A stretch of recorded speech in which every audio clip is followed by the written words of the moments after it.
Welcome to the Rim Break Rodeo. We hope this video helps. You begin by creating or signing into your Mynetdiary account so the app can track your progress.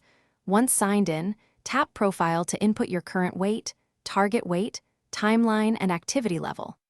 This sets a personalized daily calorie and macronutrient goal, which guides food logging and exercise decisions.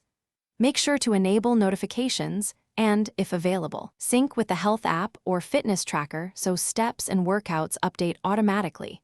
This reduces manual entry and improves accuracy over time. Now log foods. Tap the plus button, then use the barcode scanner for packaged items or search the extensive database for restaurant and whole foods. You should measure portions, grams or cups, and adjust serving size to reflect what you actually ate. This keeps calorie tracking precise.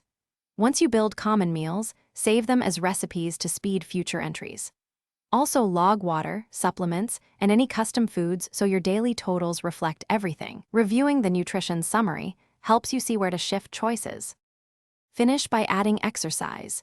Either manually enter duration and intensity, or import workouts from a connected tracker so Mynetdiary adjusts your calorie budget. Once done, review the daily summary to confirm calories and macronutrient targets are on track. This lets you decide whether to eat back exercise calories or stay conservative. If data seems wrong, force refresh the app, reconnect health or tracker accounts, and, if necessary, clear app cache. These steps resolve most sync issues quickly so tracking stays reliable. Thanks for watching. Consider subscribing if we helped you.